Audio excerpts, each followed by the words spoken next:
Tsinghua and Peking are the top two universities from the mainland in this list. What are the relative strengths and weaknesses of these two universities? Actually, there's a certain rivalry between the two, just like Oxford, Cambridge. Peking University more with the tradition of more of the liberal arts and history, cultural, management, economics, and other part of the areas.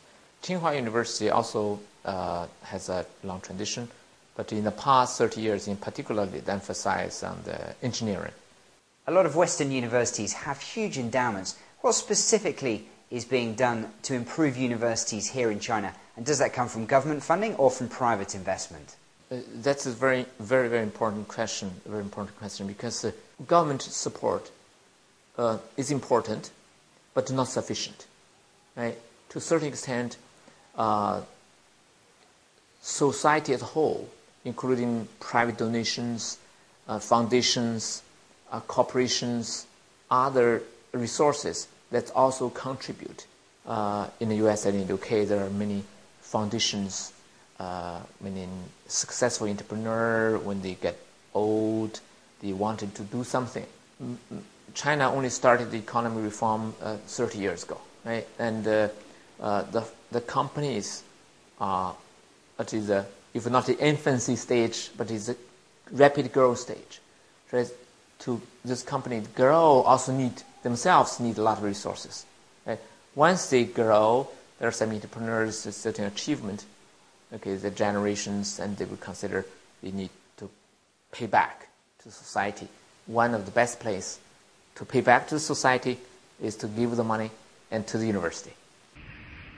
Professor Wu pointed out that while every set of rankings focuses on different aspects, the reputation of famous institutions tends to carry a lot of weight.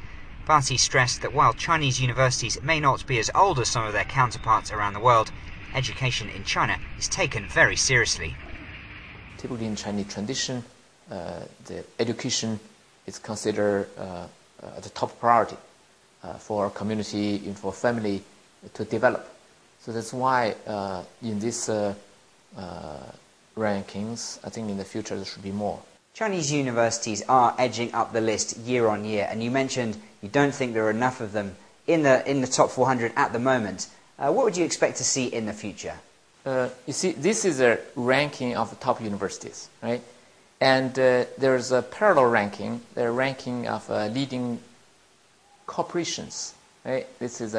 I would often say that now the Chinese leading companies included in the Fortune 500, the proportion goes together almost exactly like the share of the GDP in the global economy. I would think when the economy develops, okay, when there are money available to put into university, the leading universities in China would go proportionally in the long term with the size of the economy. Can you envisage the day when a Chinese university is in the top 10 of a ranking system such as this? China started reform 30 years ago, right? Now it's make a remarkable achievement. If that trend momentum continues for the next 30 years, I'm very optimistic.